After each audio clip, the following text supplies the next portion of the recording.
lot of speculation right now with the realization by the general public that climate change is something that could really affect us. Lots of hypotheses. And what we're doing out here is funded by the National Park Service is to try to figure out, put some numbers to the speculation.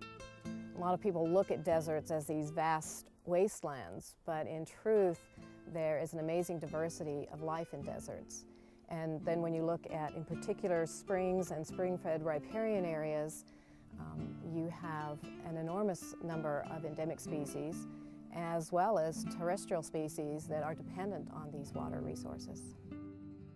The climate models have a huge amount of uncertainty about this whole desert region as to whether there's going to be more rainfall or less rainfall. And given that, we really can't predict what's coming right now. What we can do is try to get a very detailed understanding of the cause and effect relationships within the ecosystem that start with climate variables and lead to demographic variables. Climate change is nothing new to the Earth, but this time we know we're directly involved, and we know that things are changing much more rapidly than they ever have in past climate changes. We also know that our presence here, our roads, our cities, creates obstacles, fragments the habitat so that it's more difficult for the biota to migrate with the changing climate. Most people think of desert organisms as these incredibly hardy animals and plants that can withstand anything. Well, it's pretty much not true.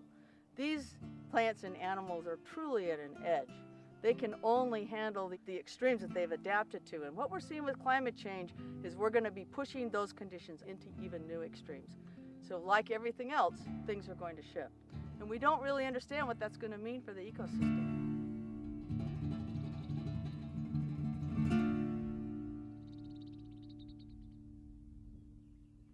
A lot of people are talking about Joshua trees right now. They're an icon of the Mojave Desert, and so people like Joshua trees. They just tend to like them because they're so obscure looking, and they stand out in the landscape when people come to visit through here.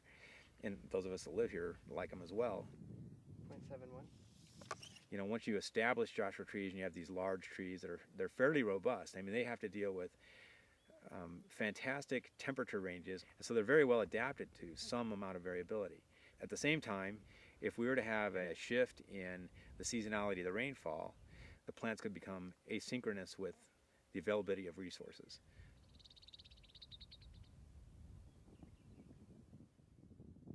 Desert bighorn are well adapted to this extreme environment they live in. While a lot of places they drink in the summer, they actually can live without drinking water year-round. It's amazing. And they make it through boom and bust cycles amazingly well, because the desert is a rather unpredictable place in terms of rainfall. Yeah, this is typical what you see what's left of the cactus that the bighorn's eaten.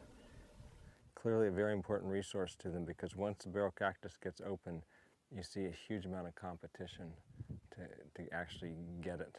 They'll fight over it, and they'll sometimes break parts of it and take it off and eat it. They have amazing ability to just make it through these really tough times. And so I would say, yeah, they're quite adapted to this extreme environment they live in.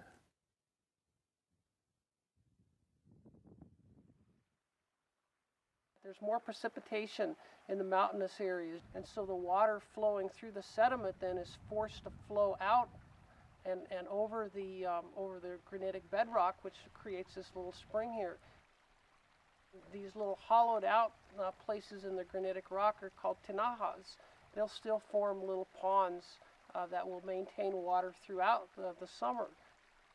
All of the wildlife depend on these little springs along the mountain fronts.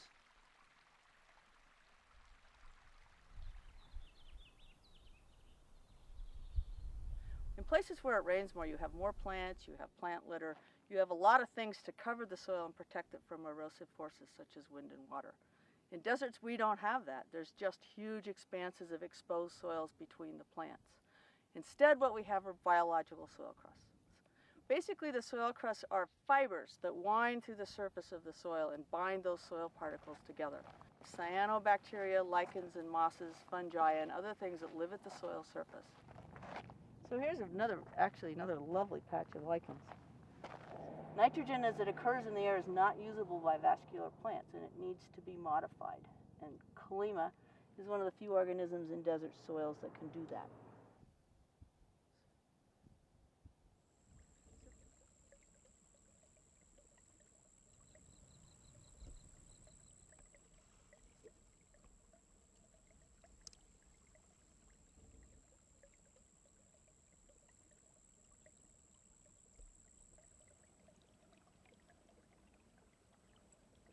Pupfish are amazing, fun little critters.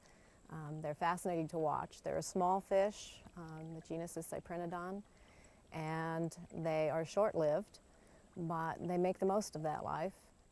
They are very territorial and chase each other, which gives rise to the name pupfish because of their supposedly puppy-like behavior.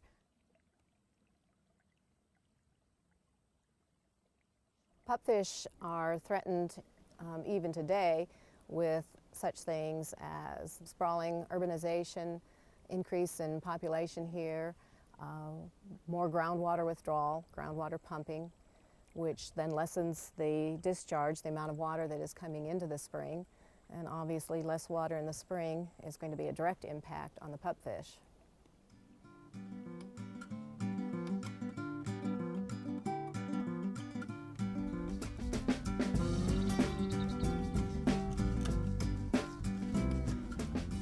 This is an example of where a gopher, we suspect, has burrowed up through the root system of this Joshua tree, hollowed it out in here, and gone up inside the Joshua tree to the extent that it was hollow, and when the wind blew, it just knocked it right over. Standing green, super healthy plant, and it's done.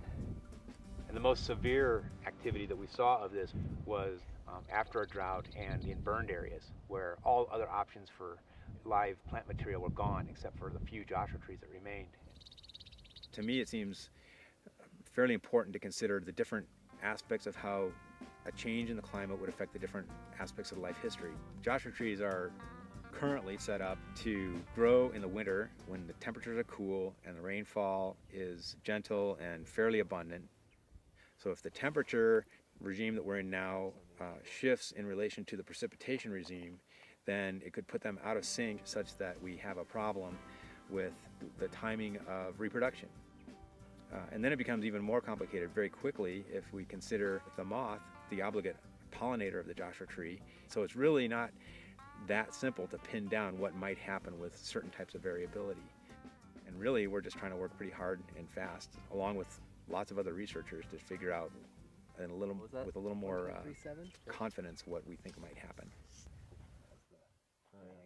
The stigma that's like that, and that is what tells you the difference between the two genera. We have started about 3 years ago setting up motion-activated infrared-triggered wildlife cameras at all these springs and water holes. So we have photographs of bighorn sheep, mountain lions, bobcats, coyotes, which I took as a good sign, because having the top predator in your ecosystem, it means that your ecosystem is still relatively intact. Generally, the climate change, I think, is going to cause more variability in the climate. Arid climates are very sensitive to changes in rainfall. Small increases or small decreases in already low precipitation cause dramatic changes in the ecosystem.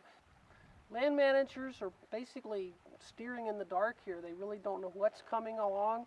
Some strategies to mitigate against some of the consequences are to do good science, to do good research, and to inform the land managers of what to expect.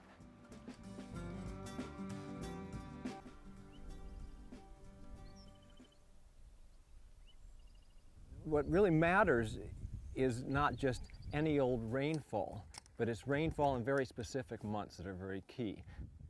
They have a low nutrient intake per year, and a life history consequence of that is that they only produce one lamb per year if they're lucky. Here they are in basically an extreme environment, but if something starts to change climatically with that, they're going to be very vulnerable to winking out as populations. I would say it's very important that we keep doing research, but I think it's very important that research be focused on the questions in the proper way. And again, I will argue continually be the devil's in the details, because it's not always going to be as simple as people think. I would say ecologically, these are deceivingly complex, these ecosystems.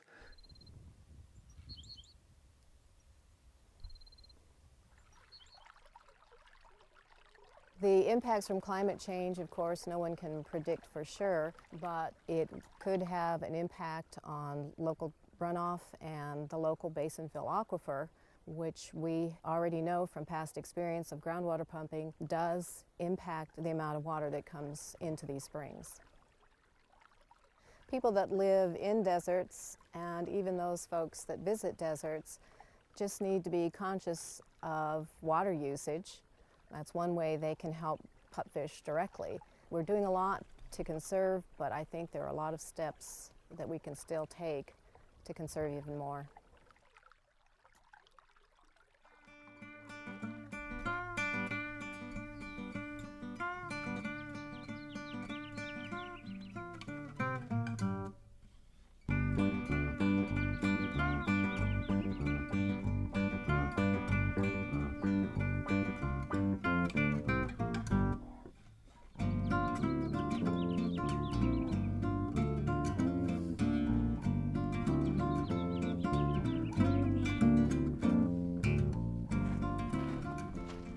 So behind me is our large photovoltaic array, and we've had this since 1992, and it's provided a good deal of our power ever since then. One of the reasons this kind of system is such a good fit is we're trying to minimize the impact we have on a naturally fragile environment here in the desert. We're essentially emulating the natural plants and animals out here, which have to be energy efficient. This new kitchen facility, when we built this, we incorporated skylights into the ceiling, so actually we don't have to turn on lights at all to use the kitchen during the daytime. There's sufficient light coming in through the roof. These older buildings had to be retrofitted with modern compact fluorescent lighting, so that gives us a tremendous energy saving and allows us to live within our solar budget. The windmill behind me here generates power when the wind blows, as it often does here in the Mojave Desert. And then that power is stored into batteries and later used to charge our fleet of electric vehicles.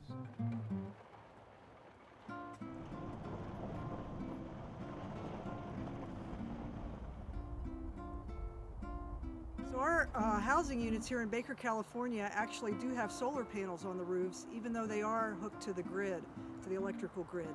That means that when the sun is shining, the meters are running in reverse and your electric bill is being reduced.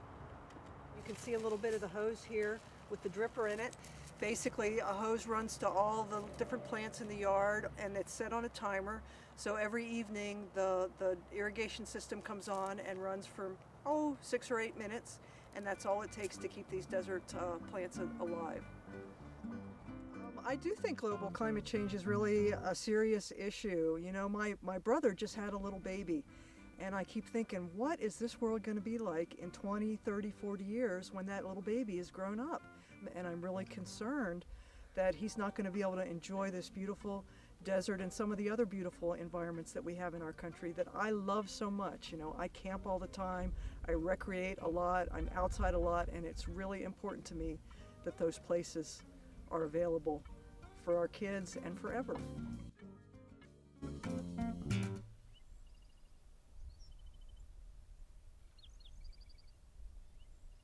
Having worked in the desert for some 30 years now, I think it's fair to say it's gotten under my skin, and I really enjoy the expansiveness of the sky and being able to sleep under the stars 364 nights out of the year without worrying about getting rained on.